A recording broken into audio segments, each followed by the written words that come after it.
የሆነ ልጅ አንተን የሚያገለግል ሀገሩን የሚወድ ክርስትናውን የሚወድ ልጅ ስጠን እያሉ እግዚአብሔርን ይለምኑታል። እንደዚያ ካልሆነ ማኅፀኔን ዝጋ እያለች ዕድና ትጸልያለች። አንተን የማያገለግል ከሆነ ሀገሩን የማይወድ ከሆነ ክርስትና ሕይወቱን የማይመራ ከሆነ እንዳሰጠኝ፣ ግን እግዚአብሔር ሆይ ስለቴን ሰምተህ ብትሰጠኝ አንተን የሚያገለግል አደርገዋለሁ እያሉ ይለምኑ ነበርና በጣም ሀብታሞች ናቸው። ሀብት አላቸው፣ ንብረት አላቸው።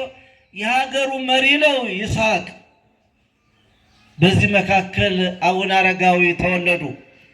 እግዚአብሔር ስለታቸውን ሰማና አቡነ አረጋዊ ተወለዱ። ሁላችንም ስለታችን ይስማን እግዚአብሔር። እንዲህ አይነት ደግ ሀገሩን የሚወድ ሃይማኖቱን የሚወድ ልጅ በሀገሪቱ ላይ ይፍጠርበት። ሲወለዱ ደስ አላቸው፣ አመሰገኑ እግዚአብሔርን። ልጅ ከሰጠህን ለሰው ልጅ ዋናው ብዙ ወተባዝው ወምልዋ ለምድር ብለህ መሬትን የባረካት የእኛም በረከት ደርሶናልና ክብር ላንተ ይሁን ብለው እግዚአብሔርን አመስግነው ሄደው ክርስትና አስነስተው ዘሚካኤል ብለው ስሙ ሰየሙት። አንተ ተረዳዩ ታላቁ መልአክ እየረዳህ እንድታሳድግን የረዳህን በጸሎታችን አብረን የቆም ብለው የቅዱስ ሚካኤልን ስም ለማንሳት ዘሚካኤል የሚል ስም ሰየሙት። በዚህ ምክንያት ታላቁ አባታችን አቡነ አረጋዊ በዚህ ስም እየተጠሩ ኖሩ። ከዛ እንዳሁኑ ክርስትናው እዚህ ክርስቲያን ውጭ ክርስቲያን ሳይሆን እዚህም እዚያም ክርስትና ስለነበረ ብዙ ጊዜ ወንጌል ሲያነቡ ወንጌል ሲነበብ ይሰማሉ። የሰው ልጅ ይህን ዓለም ቢነዳ ቢገዛ ነፍሱን ካጣ ምን ያደርጋል የሚለው ወንጌል ሁልጊዜ ይቆረቁራቸዋል። እንደነዚህ አይነት ጻድቃን ሰዎችን ታላቁ የምንኩስና መስራቹ አቡነ እንጦንስ ይህንን ሰምቶ ነው በረሃ ገብቶ የተንከራተተ። አንድ እሑድ ቀን መጥቶ ወንጌሉን ያነባል ካህኑ። ሰው ዓለሙን ቢነዳ ቢገዛ ይህንን ዓለም እንደ ሰም አቅልጦ ቢገዛው ለነፍሱ ካልሆነ ምን ያደርግለታል? ህድግዎ ወመንንዎ ቤቱን ንብረቱን ሀብቱን ካልተወ ዘይሃደገ አባሁ ወእሞ ይክል ጸመደን ይላል። ስለዚህ ወንጌሉን ሲያነብ ካህኑ ሰማ። እንደ ሮጠ ሄዶ ሀብቱን ንብረቱን ሸጦ በረሃ ተንከራተተ። ይሄ የእነ አቡነ አረጋዊ መመሪያ ነበር። አቡነ አረጋዊ የንጉሥ ልጅ ነው፣ የሀብታም ልጅ ነው። የሀብታም ልጅ አግብቶ ተድሮ መኖር ወጉ ነው። ይሄ ቃል ግን ይሄ መጽሐፍ ቅዱስ ግን በአቡነ አረጋዊ አይምሮ ውስጥ ይሰራል። ከዚያ በኋላ አንድ ቀን ይሄ ቃል ሲነበብ አሁንም ያ ቃል እየገፋ ዘሚካኤልን የታደረሰው አንዱ ገዳም ዳውናስ የሚባል ገዳም ሄደና በቃ ይሄን ዓለም ንቄዋለሁ፣ እናቱን አባቱን ያልተወ ለእኔ ሊሆን አይችልም ይላል መጽሐፍ ቅዱስና እኔ ለጌታ ላይ መሆን ያለብኝ ብሎ ወሰን። እናት አባቱ አድጓል፣ 14 ዓመት ሆኖታል። ልጅ አይተው ሊድሩት የሀብታሙን ልጅ የንጉሱን ልጅ ሊድሩት ተመካክረዋል። ይህንን ሰምቷል።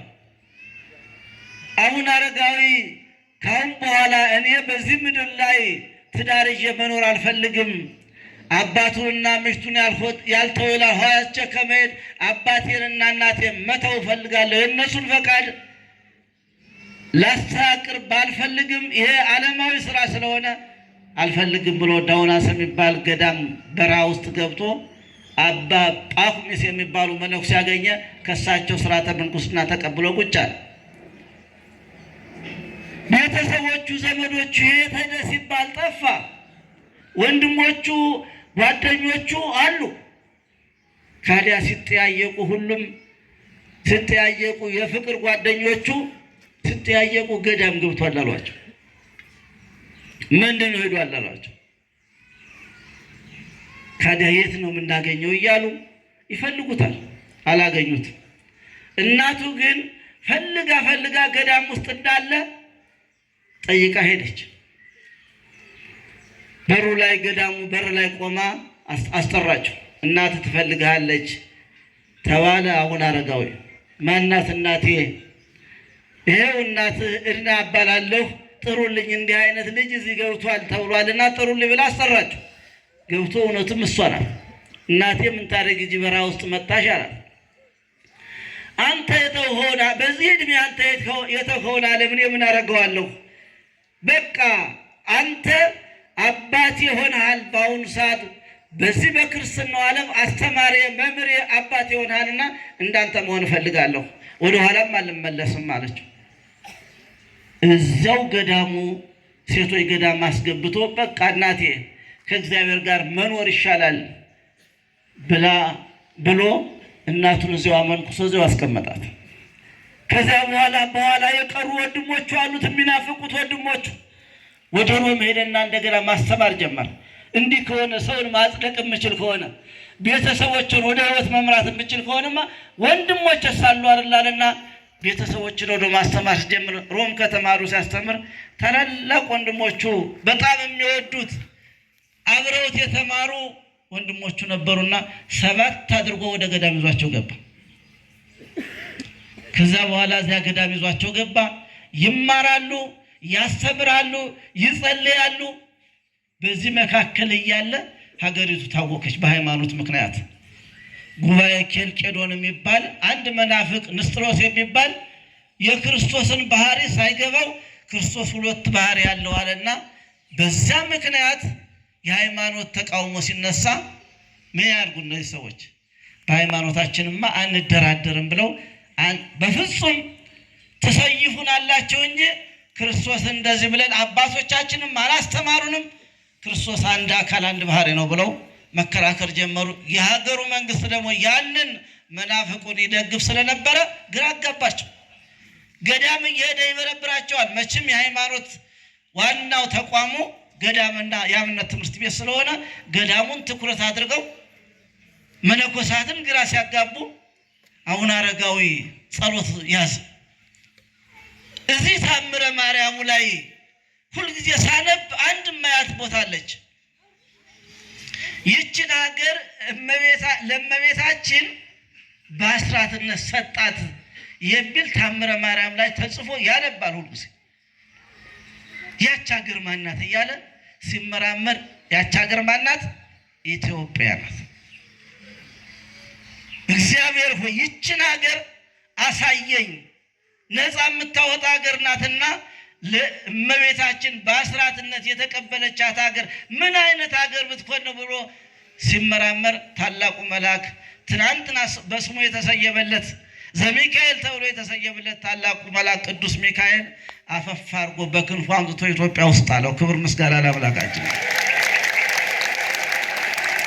እንደዚህ አድርጎ ታላቋ ኢትዮጵያ ውስጥ አክሱም ጽዮን ላይ አምጥቶ አስቀመጠ።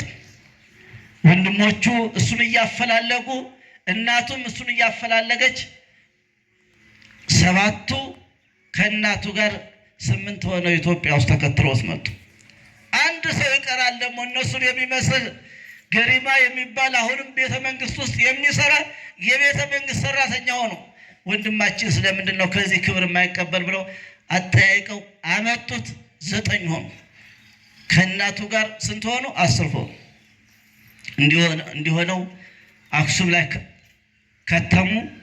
አክሱምን ቋንቋውን ግዕዙን ቋንቋ ቤተ ቀጥን የሚባል ቤተ ጉባኤ አለ። ትምህርት የሚማርበት ትልቅ ጉባኤ የዚያን ጊዜ የነበረው። የዚያን ጊዜ ዘመናዊ ትምህርቱ ሁሉም ነገስታቱ የሚማሩት ቅኔ ነው። ቀዳሾች ናቸው፣ ካህናት ናቸው። እናጼ ዘርዓ ያዕቆብ እናጼ ገብረ መስቀል ታላላቅ የአክሱም ነገስታት በሙሉ ካህናት ናቸው። እናጼ ካሌብ ከሱ በፊት የነበሩትም በአጠቃላይ ነገስታቱ ካህናት ስለነበሩ ያንን ቤተ ቀጥን የሚባለውን ቤተ ጉባኤ አቋቁመው ሊቃውንት ይማሩበታል። እነዚህ ወጣቶች ናቸው። ገቡና ተቀላቀሉ። ግዕዙን አወቁት። ግዕዙን ሲያውቁት የእነሱን ቋንቋ ያውቁታል፣ ግሪኩን ያውቁታል፣ ላቲኑን ያውቁታል። ያንን መጽሐፍ እየተረጎሙ 7 ዓመት ተምረው ያንን መጽሐፍ እየተረጎሙ አንድ ላይ ተቀመጡ። ከዚያ በኋላ ምን እናርጋሉ? ካዲያ እንዲህ አድርጎ በእንግድነት የተቀበለን እግራችንን አጥኖ የተቀበለን ይህን ህዝብ ማስተማር አለብን፣ መጽሐፍትን እየተረጎን ማስተማር አለብን ብለው ተበታተኑ። ከ7 ዓመት በኋላ ሁሉም ትምህርት ማስተማር ጀመሩ። የየራሳቸው ገዳም ባት አበጁና እየወጡ ህዝበ ክርስቲያኑ ማስተማር ጀመሩ። አቡነ አረጋዊ መጀመሪያ ባትን ላስተካክል ብለው የኔ ባት ሊሆን የሚችለው ለየት ያለ ነው፣ እንዲያው ድምፅ አራዊት ብቻ የምሰማበት ብለው ደብረ ዳሞ የሚባለውን ተራራ ከአክሱም ወደ 60 ኪሎ ሜትር ርቀት አለው። እዚያ ላይ ይህንን ተራራ እንደዚህ እንደ ዛፉ ቢታይ ነው በሰው ተጠርቦ የተሰራ የሚመስል እዚህ ላይ በወጣ ምን አለ እያለ ይመኛል።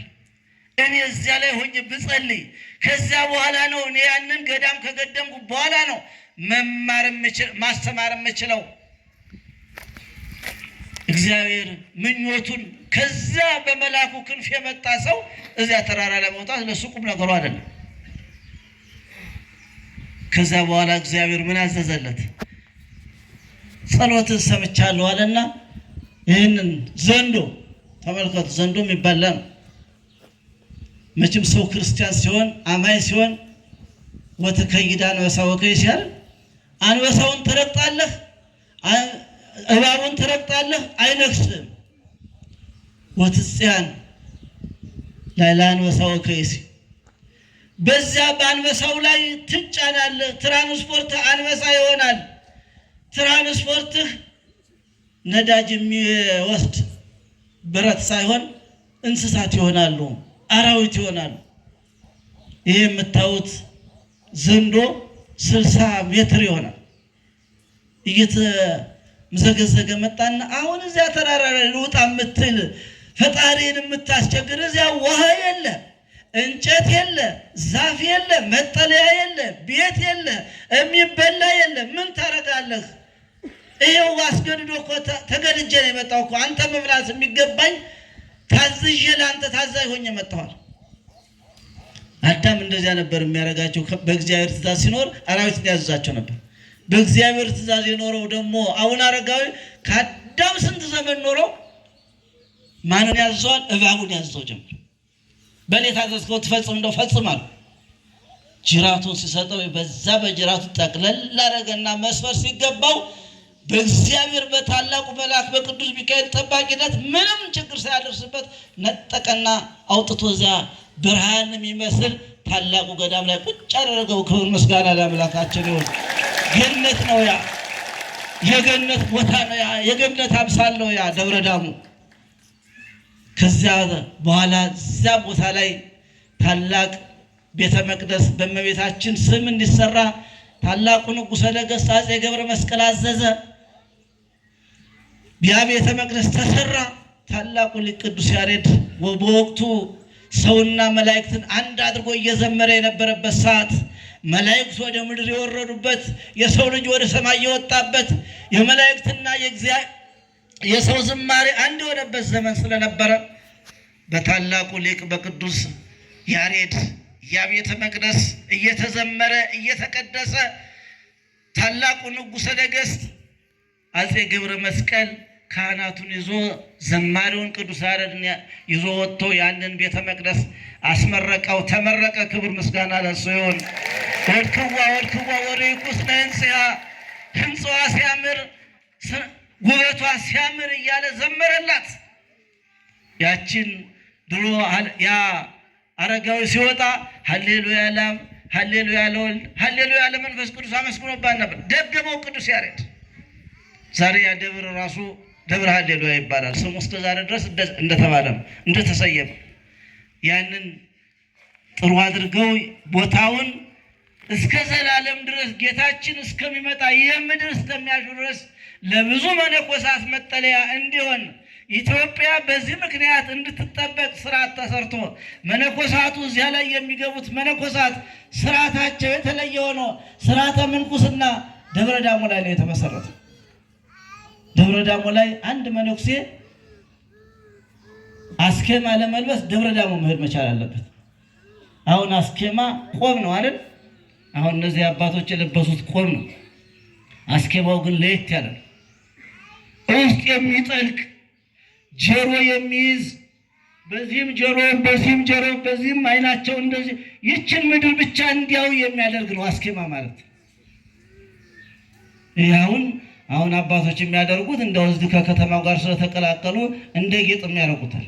እንደ የተለያየ ቆብ ያ ቆብ ግን በፊታቸው ሲሄድ ሰው እንዳያዩ መሬት ብቻ እንዲያው በዚህ በጆሮአቸው እንዳይሰሙ ይሄ አስኬማ ወርዶ እስከዚህ ድረስ ነው የሚይዛቸው።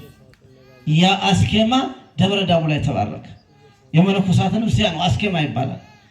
ያ ደግሞ ሁልጊዜ የሚባረከው ደብረ ዳሞ የመነኮሳት መነሻው ያ ስለሆነ ከዛ በኋላ አቡነ አረጋዊ ይሄን ካደረጉ በኋላ ከቅዱስ ያሬድ ጋር እየዘመሩ ከአፄ ገብረ መስቀል በትእዛዝ እየተጓዙ ኢትዮጵያን ወደ ቅድስና የመሩ ታላላቅ የኢትዮጵያ ቅርሶች ናቸው፣ አባቶች ናቸው። ከዚያ በኋላ ይሄን እንደዚህ ታደረን ባቴን ካጸናው ምን አደርጋለሁ አለና አቡነ አረጋዊ ገሰገሰ ወደ ንጉሱም አብረው ቅዱስ ያሬድም አብረው ደሙን ሳይቀር ዛሬ ክርስትና በሁለት እግሩ እንዲቆም ያደረጉ ታላላቅ እስቲ በኦሪት ይሰዉ በነበረውን ይሄን የኢትዮጵያን መርምረን አላወቅነውም አላገኘነውም እንጎብኘው አሉና ሄዱ። ገሰገሱ። እነዚህ ኦሪት በሷይት ተሰዋባቸው የነበሩት እነ ጣና ቂርቆስን እነ መርጡ ለማርያምን በዚህ እነ ብርብር ማርያምን በተለይ እዚያ ላይ አቡነ አረጋዊ በጣም ሲሄዱ ድርቅ መጥቶ ታላገሩን ይሄንን ስራ መስራት አለብኝ ብለው አቡነ አረጋዊ እዛው ከተው። ይሄ ደቡብ ወላይታ አካባቢ ወደዛ ያለው ይሄ አርባ ምንጭ የሚባለው እዚያ ላይ ከፍተኛ ሱባኤ ያዙ። በጣም ህዝቡ በድርቅ ተመቶ እንስሳት ተረግፈዋል፣ እጽዋት ደርቀዋል። እግዚአብሔር ይህንን ሀገር እንዴት እኔ ይህን ያህል ለፍቼ ይህንንም ሀገር ማቅናት አለ ምን ቢሆን ነው ምክንያቱ? አጋንንት ቢሰለጥኑበት ነው፣ ህዝብ ቢጠፋበት ነው፣ ክርስትና ባይሰበክ ነው ብለው ማስተማር ጀመሩ። ከማስተማር በስተጀርባ ደግሞ ጸሎት ጸለዩ። በዛ ጸሎት እግዚአብሔር ሆይ ይህንን ምድር አለምልመው ማየት እፈልጋለሁ፣ እንደዚያች እንደ ደብረ ዳሞ ማየት እፈልጋለሁ ብሎ አቡነ አረጋዊ ጸሎት ሲይዙ እዚያ ላይ ስንት 40 ቀን ሲጸልዩ ስንት ምንጭ የሚወጣ ጥሩ 40 ምንጭ ወጣ። 40 ምንጭ ፈነዳ። ዛሬ ለታሪክ አገሩ 40 ምንጭ እየተባለ 40 ምንጭ ከተማ የሚባለው በዚያ ታሪክ ነው። እሳቸው ባመነጩት ውሃ ነው። ታዲያ እንደዚህ አድርገው ሀገራችንን ቀድሰው እስካሁን ድረስ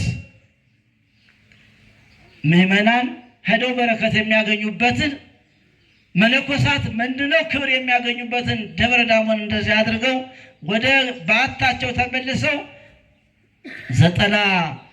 98 ነው 99 ዓመት ሲሆናቸው እግዚአብሔር ሆይ ይበቃኛል፣ እንግዲህ ይበቃኛል፣ ይህን ዓለም በቃ ክብርህን አግኝቻለሁ፣ በረከትን አሳትፈኛል፣ ምን ላድርግ ካሁን በኋላ እግዚአብሔር ሆይ ብለው ሲጸልዩ እግዚአብሔር ከሰማየ ሰማያት ወረደ፣ አነጋገራቸው። ከአቡነ አረጋዊ ጋር ተነጋገሩ። ይህንን ስላደረግ ይህንን ሰይጣን የሰለጠነበትን ዓለም ወደ ጨውነት ስለቀየርክ ስላገለገልክ በልጅነት ጀምረህ ልጅነትን ሳታውቅ በ14 ዓመቱ ነው እኮ አረጋዊ የተባለ። አረጋዊ ማለት ሽማግሌ ማለት ነው። እዚያ ቤተ ቀጥን በጣም እያገለገለ እየተማረ እንትን ሲል አረጋዊ ያሉት ወንድሞቹ አንተ ሽማግሌ ነህ፣ በመካከላችን የምታስታርቀን በመካከላችን የሽምግልና የትልቅ ሰው ስራ መስራ ስለሆነ ከዛሬ ጀምሮ ይሳቃን ማነው ዘሚካኤል አይደለም አረጋዊ ነው የምንለው ብለው ወንድሞቹ ናቸው ስሙን ያወጡበት። ምክንያቱም አስተራቂ ሰው ነበረ፣ ደግ ሰው ነበረ፣ እግራቸውን እያጠበ ትልቅ ሰው የሚሰራውን የሰራ ስለነበረ ከዛሬ ጀምሮ አረጋዊ ነህ አንተ፣ ስምህን ራሱ በዚህ ነው የምንጠራው ብሎ እዛ ነው ስም ይወጣላቸው። ከዚያ እግዚአብሔር ወረደ፣ ቃል ኪዳኑን ሰጣቸው። ስምን የጠራ በአንተ ስም ቤተክርስቲያን የሰራ በአንተ ስም ዝክርን የዘከረ ሁሉ ምሬልሃለሁ፣ ያንተን ክብር ሰጠዋለሁ ብሎ እግዚአብሔር ከመላእክት ጋር ወርዶ እመቤታችን ይዞ ወርዶ ቅዱሳን ተከትለውት መጥቶ እዚያች ደብረ ሃሌሉያ የምትባለዋ ደብረ ዳሞ ላይ ካሁን በኋላ ይችን ማንም ሊረግጣት አጋንንት ሊረግጧት አይችሉም። እነዛ ክፋት ያላቸው ትዕቢተኞች ይህችን ምድር አይረግጧትም። መወጣጫውም ይደመሰሳል ብሎ ያን መወጣጫው ተደምሶ አሁን ደብረ ዳሞ ላይ እንደምታዩት የሚወጣ በምንድን ነው? 60 ሜትር በሚሆን በጠፍር በተጎነጎነ ጠፍር ነው የሚወጣ። በቃ ሌሎች ደቂቅ ዝሁራን እነዚህ ክፋተኞች የማይነኳት የማይረግጧት ጻድቃን ብቻ እነዚያ መናንያን ብቻ የሚረግጧት ምድር አድርጌልሃለሁ ብሎ ቃል ኪዳን ገብቶለት እግዚአብሔር አደረገ። እሱም መነኮሳቱን ሰብሰብ አድርጎ እግዚአብሔር ሆይ ካሁን በኋላማ ይሄን ክብር ከሰጠኝ ብሎ በሉ እናንተ እንደዚህ ሆናችሁ ኑሩ፣ ካሁን በኋላ መሪያችሁ፣ አስተዳደራችሁ፣ መከራችሁ ይሄ ነው ብሎ ደቀ መዝሙሩን ቦታውን ወንበሩን ከሰጠ በኋላ ነገ እኔን እዚህ አታዩኝም አታገኙም ብሎ በዛው በዛሬው ጥቅምት 14 ቀን የተሰወረበት ቀን ነው። ተሰውሮ ዛሬ በስውር ነው አቡነ አረጋዊ እየረዳን ያለና የዛሬው ክብር ለክርስቲያኖችም ለአቡነ አረጋዊም በተለይ ቃል ኪዳን የተቀበሉበት ቀን ስለሆነ የቃል ኪዳን ልጆች በመሆናችን ክብር ምስጋና ለአምላካችን ይሁን። እስካሁን ድረስ ደብረ ዳሞ ሀገራችን ታላቁ ንጉሠ ነገሥት ዳሞ የጸሎት ቤቴ አክሱም ቤተ መንግስቴ ትሆናለች ብሎ አፄ ገብረ መስቀል ተናግሮላት እስካሁን ድረስ የጸሎት ቤት እንደሆነ ይቀጥላለችና ይሄ የጸሎት ቤት የሆነው እየጠበቀን ነው። እስካሁን ድረስ በዚህ በክፉ ዘመን እየተሸጋገርን ያለ ነው። ጦርነቱ የማያጠፋን መከራው፣ ረሃቡ፣ ችግሩ የሚያጠፋን አሁንም የአቡነ አረጋዊ ጸሎት እዚያ ላይ እንዳምድ ሆኖ እንደዚያ እንደተራራ ሆኖ እየጠበቀን ነውና አሁን ጸሎታቸውና በረከታቸው አይለየን። እኛም ደግሞ የእነሱን ታሪክ መስማት ብቻ ሳይሆን እስቲ በሕይወት ለመኖር ምን እናድርግ ነው። ያ አንድ ወጣት ሀብታም ነው። ምን ተግበር ከመንሳ ሕይወተ ዘላለም ምን ላድርግ አለው። ከመርከብ ሕይወተ ዘላለም እስቲ ሕይወት ለማግኘት ፈልጋለሁና ምን ላድርግ? ልክ ጌታችን በዚያ ሊያስተምር ሲያልፍ እየሮጠ ሄደና ጉልበቱ ላይ ተንበረከከና የዘላለምን ሕይወት ላገኝ ምን ይገባኛል አሉ። እንዴ የዘላለምን ሕይወት ለማግኘትማ ሕጎችን ጠብቃለሁ፣ ሕግጋትን ጠብቃለሁ። ማን ናቸው ሕጎች አሉ? አትስረቅ፣ አታመንዝር፣ እናት አባትን አክብር፣ 10ቱ ትእዛዛትን ነገረው። እነዚህንማ ገና በልጅነት የጀምሬ ጠብቂያቸው ነው የምኖር። እንግዲያስ አንዲት ነገር ፍጹም ለሆን ከፈለግ አንዲት ነገር ቀርታለች አሉ። ያ ወጣት በጣም ሀብታም ነው። ምድር ይቺ መሬት ይቺ ዓለም ያየችውን ሁሉ የሰጠችው ወጣት ነው። የቀረበት ነገር የለም። ኑሮ የተደላደለ ነው። ብቻ ክርስቶስ ስለ ሰማያዊ ስለ መንግስተ ሰማያት ሲያስተምር ሰምቶ ተመስጧል እንጂ ሕግ ጠባቂ ነው፣ ሀብታም ነው፣ የሞላው ነው። ካዲያ ሕይወትን ለዘላለም በሕይወት እንድትኖር አሁን እዚህ በምድር ላይ ደልቶ እየኖርክ ነው። እንዳትሞት ደግሞ ልክ በሕይወት የሚኖሩ እንዳሉት እስከ ምጽአት ድረስ በሕይወት እንደሚኖር ለመኖር ከፈለግ ያለን ሁሉ ሽጥና ተከተለኝ አለ። ያኔ ያ ወጣት ብዙ ሀብት ስለነበረው ተቸገረ፣ አዘነ። ክርስቶስን አግኝቶት ክርስቶስ እየመከረው እያስተማረው ተጎተተ ወደኋላ። ስለዚህ እኛ ብዙ የሚጎተናል። አሁን ታሪኩን ስንሰማ የአቡነ አረጋዊን ታሪክ ስንሰማ ቅድም አባታችን ሲያስተምሩ የገብረ ክርስቶስ የወጣቱን ሕይወት ስንሰማ እንመሰጣለን። ካዲያ ወደኋላ ምን ይጎትናል? መሸጥ ለምን አንችልም? ኃጢአትን ሸጠን ገደል ለምን አናገባው? ተተሸጠ እኮ ሄደ ማለት ነው። የተሸጠ ሀብት የኛ አይደለም። ኃጢአትን ማስወገድ መቻል አለብን። ክፋትን ማስወገድ መቻል አለብን። ሕግ የጠበቀ ወጣት ነው እኮ ሀብቱ ብቻ ጎትቶት ሀብቱን ከክርስቶስ በላይ ያደረገው። ስለዚህ እግዚአብሔርን የምንወድ ጻድቃን የምንወድ ሁሉ ምን ማለት ፍጹም ለመሆን ክርስቲያን ለመባል ምን ማድረግ መቻል አለብን? ክፋትን ማስወገድ፣ ኃጢአትን መሸጥ መቻል አለብን። አሁን ያለንበት ዓለም እንደዚህ አይደለም። ኃጢአትንም ተሸክሞ ሀብቱንም ተሸክሞ ገንዘቡንም እየወደደ ክርስቶስን የሚከተል የበዛው። አዎ አትግደል ሲባል አዎ አልገልም ይላል። ቁረብ ሲባል አዎ ቆርባለሁ። ግን ፍጹም የሚሆን ሰው ጠፋ። ሁሉም ክርስቲያን ፍጹም ቢሆን ኖሮ ለምን እንጋደላለን? ለምን እንሰራረቃለን? ፍጹም የሚሆን ስለጠፋ እንደ አባቶቻችን ፍጹም ለመሆን አቡነ አረጋዊ እኮ ይኸው ቤተ መንግስቱ ነው እኮ ወክ አድርገውት ይመጡ። አቡነ ገሪማ ወክ አድርገውት ቤተ መንግስቱ መጡ። ምን እናደርጋለን? ፍጹም ለመሆን። ስለዚህ ሁሉም ሰው ሀብታሙን ገንዘቡን መሸጥ አይደለም። ሀብታም ሆኖ ቤተክርስቲያን የሚሰራ ሀብታም ነው አይደል? ገንዘብ ማጥፋት ሰው ክፋትን መሸጥ ማለት ነው እንጂ ሁሉም መናኝ ቢሆን ማን ይዋለዳል? ሰው እንዴት ይበዛል? እንዴት እንራባለን? ሁሉም መናኝ እንዲሆን አይደለም የሚፈለገው። ሰው ክፋትን መሸጥ ማስወገድ መቻት አለበት። እንዲያ ከሆነ የእነ አቡነ አረጋዊ ሀገር የምትባለዋ፣ የእነ አቡነ ተክለ ሃይማኖት ሀገር የምትባለዋ፣ የእነ አቡነ ገሪማ ሀገር የምትባለዋ እነሱ ከሌላ ሀገር መጥተው ሰላም ያገኙባት ሀገር የምትባለዋ እንዲያ ሲሆነውና ዛሬ ሰላም ያጣንበት እነሱ ሰላም ፈልገው መጥተው አረፉበት። እኛ ደግሞ ወደ የት እንዳው? ወደ እነሱ ሀገር እንሰደድ? በእርግጥ እየተሰደድ ነው። ስለዚህ የነበረውን ሰላም ማምጣትና እነሱ የባረኩት በረከት እየተቀበል መኖር ነው። ኃጢአትን ብቻ ነው ፍጹም ለመሆን ኃጢአትን መሸጥ ነው፣ ሌላ ነገር አይደለም። ሀብት ማፍራት፣ መነገድ፣ ማትረፍ እግዚአብሔር የሰጠን። እግዚአብሔር እውቀቱን ብልሃቱን ሰጥቶ ነው ሰውን የሚያስተዳድረው። ሰው ነግዶ እንዲያተርፍ ያደረገውና መነገድ፣ ማትረፍ፣ ቤት መስራት መልካም ነገር ነው። ግን ክፋትን ማስወገድ ነው ፍጹም ለመሆን። ፍጹም ክርስቲያን ለመባል ይኸው ሌሊቱ ትናንትና ከ6 ሰዓት ጀምረው ማህሌቱን ሲቆሙ ያደሩ ካህናት፣ አሁን በዚህ በጀርቢያ እንደምታዩቸው ታቦቱን ተሸክመው የሚቀጠቀጡ ካህናት ፍጹም ለመሆን ክርስቲያን ለመባል የዘላለም ሕይወት ለማግኘት አሁን እናንተ ስንት ስራ እያላችሁ ተቀምጣችሁ እኔን ደካማውን የምትሰሙ ምን ለማድረግ ነው? የዘላለም ሕይወት ለማግኘት። ዓላማው አንድ ነው። ይህንን ለማግኘት ደግሞ ፍጹም መሆን ያስፈልጋል። ኃጢአትን መሸጥ ያስፈልጋል። ስለዚህ ከዚህ ከመካከላችሁ ከቆሙት በሕይወት የሚኖር ለዘላለም የሚኖር ሰው አለ ብሎ ጌታችን የተናገረው። ከዚህ መካከል ትልልቅ ክርስቲያኖች አሉ፣ ክፋት የሌላቸው፣ ቁረቡ ሲባሉ የሚቆርቡ፣ ይሄን አድርጉ ሲባሉ መጽውቱ ሲባሉ የሚመጸውቱ አሉ ለዘላለም ሕይወት። ይሄ ሞት መሸጋገሪያችን ነው። የማይሞቱ ሳይሆን ወደ እግዚአብሔር የማይሄዱ ሳይሆን እዚያም መደው ለዘላለም የሚኖሩ ሰዎች ማለት ነው። እና እግዚአብሔር ለዘላለም ቤቱን እንዲሰጠን የእነ አቡነ አረጋዊ ልጆች ሆነን የእነሱን ታሪክ ሰምተን የእነሱ ታሪክ ደጋሚ እንድንሆን ምን ማድረግ አለብን? እኛም ኃጢአትን መሸጥና ክርስቶስ ልንጠይቀው ይገባል። እንዴት ብንሆን ነው የዘላለምን ሕይወት የምናገኘው ብለን ልንጠይቅ ይገባልና ጠይቀን መልሱን እናገኛለን። እግዚአብሔር መልሱን ይስጠን። የአባቶቻችን በረከት ከሁላችን ጋር ይሁን።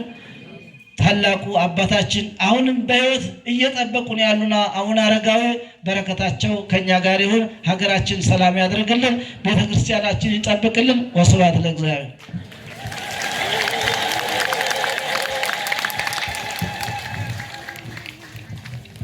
እሺ።